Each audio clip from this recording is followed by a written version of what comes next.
Quiero entregarte mi sueño, tu voluntad, haz en ello mi corazón, te lo entrego, enamórame de ti.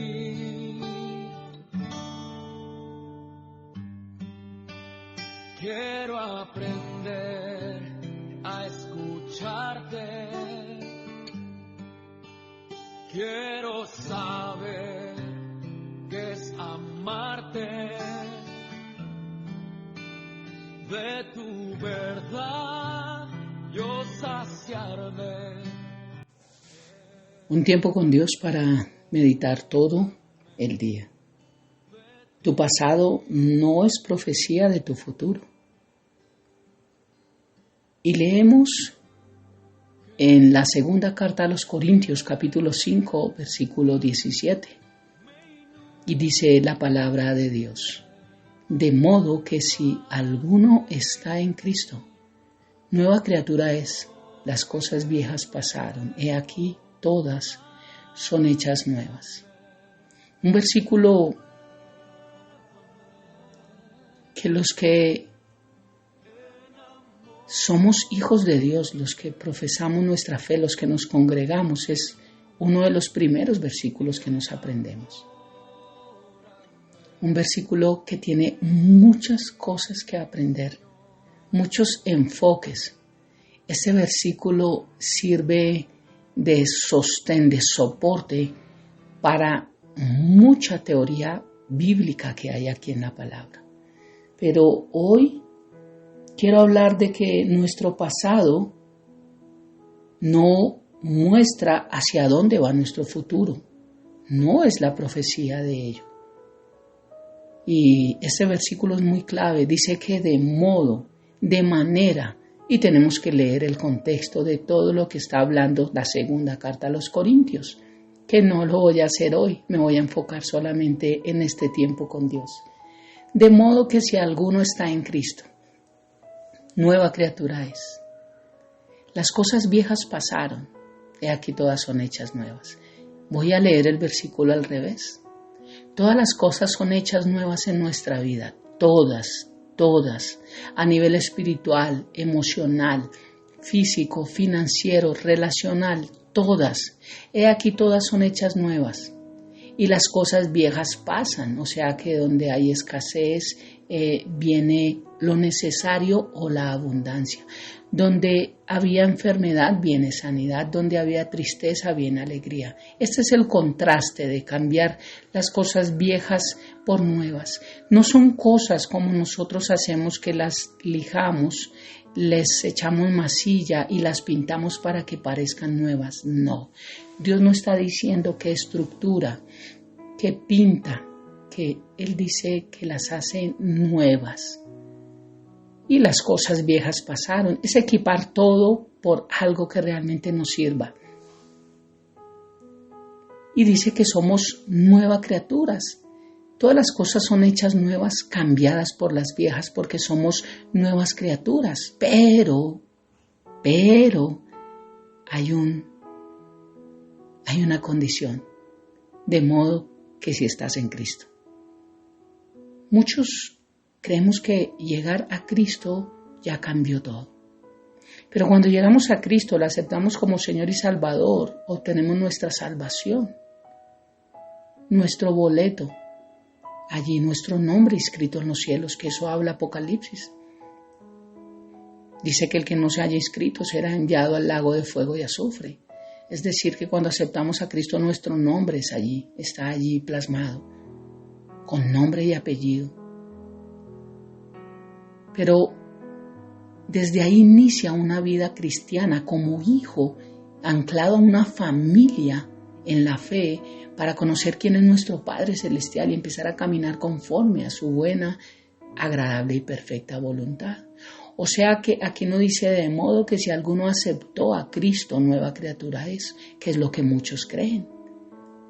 De modo que si alguno se congrega, de modo que si alguno es bueno, no, de modo que si alguno está en Cristo, vivir en Él. Por eso Gálatas 2:20 dice, con Cristo estoy juntamente crucificado y ya no vivo yo, mas Cristo vive en mí. Esto quiere decir que si alguno está en Cristo, está muriendo como Cristo a diario.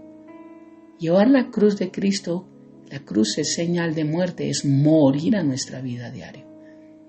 O sea que si yo estoy muriendo a lo que no me sirve, a lo que no me agrada, a lo que Dios detesta, estoy en Cristo y soy nueva criatura y las cosas viejas pasaron. Si no es mi conducta de morir, estar con Cristo juntamente crucificado, quiere decir que no estoy en Cristo. Y obviamente las cosas viejas no pasan. Siguen siendo viejas y solamente las estamos pintando con buenas obras para que parezcan bonitas, pero Dios no las pinta, Dios las cambia, como acabo de decir. Por eso tu pasado no es profecía de tu futuro. Quisiera quedarme más en este versículo, pero el tiempo se nos va. Y quiero poner el ejemplo nuevamente de Jonás. Capítulo 1 dice, vino palabra a Jehová a Jonás, hijo de Amitai, diciendo, levántate y ve a Nínive, aquella gran ciudad, y pregona contra ella, porque ha subido su maldad delante de mí. Y Jonás se levantó para huir de la presencia de Jehová a Tarsis. Y descendió a Jope y halló una nave que partía para Tarsis, y pagando su pasaje entró en ella para irse con ellos a Tarsis, lejos de la presencia de Jehová. Jonás fue una persona que empezó mal, que su pasado no arrancó bien, que el Señor le dice levántate y ve, y él se levanta es para ir al otro lado. Huye de la presencia de él, desciende, halla una nave y parte lejos de la presencia de Dios. Cuando Dios dice haz esto y no queremos. Empezó mal, Jonás empezó mal. Porque la directriz que Dios le dio de que fuese a hablar a este pueblo, porque había gran pecado y él quería llevar un mensaje, él no lo quiso tomar. ¿Cuántas directrices Dios nos ha dado de que no hagamos, de que no digamos, de que no vayamos, de que no seamos en el no? ¿Y cuántas Dios nos ha dicho hagamos, vayamos, seamos, digamos, formemos en el sí?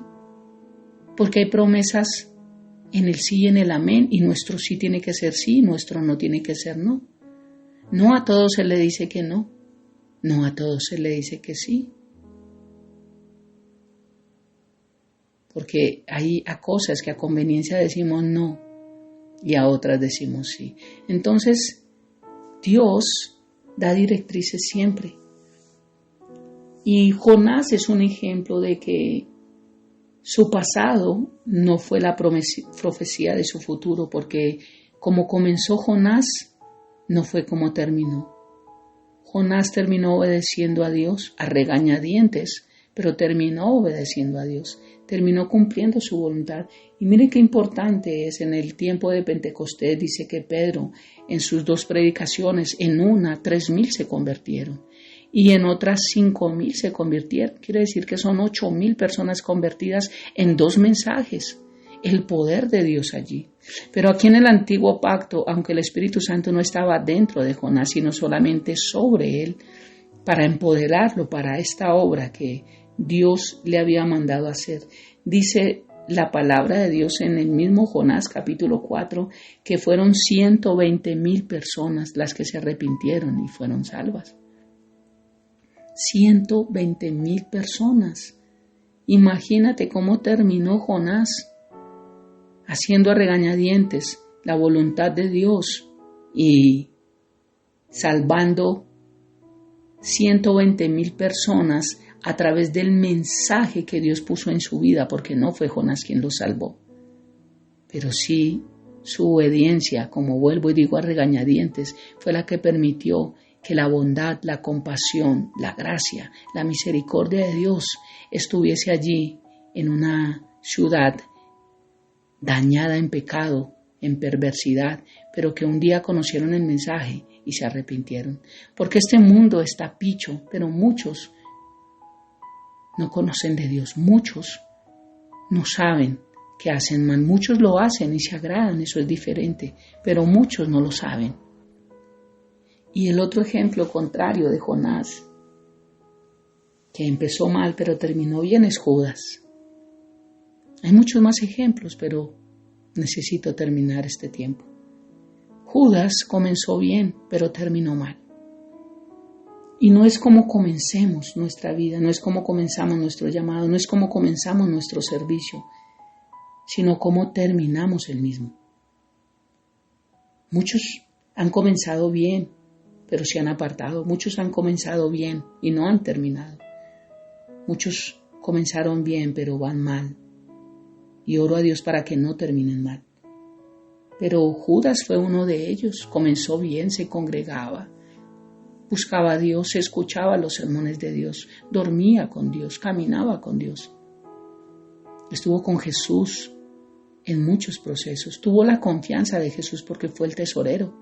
Aun cuando Jesús sabía que él sustraía de la bolsa donde guardaban los ingresos, Jesús siempre confió en él. Pero Judas terminó mal.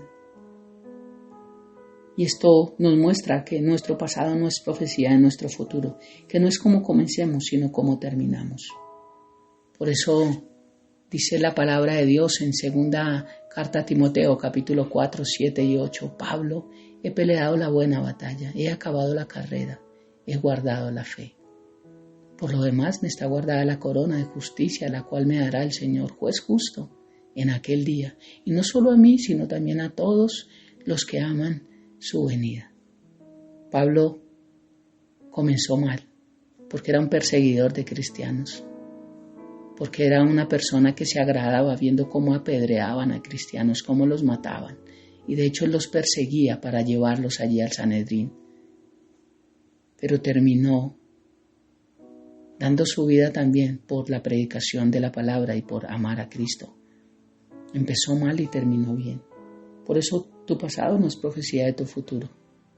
Tu pasado solo muestra errores y equivocaciones que Dios puede sanar y puede restaurar y puede cambiar y hacer nuevas en nuestras vidas. De modo que si estás en Cristo, nueva criatura eres. No vivamos más de nuestro pasado, sino miremos hacia el frente nuestro futuro, el cual ha escrito Dios y no se puede borrar.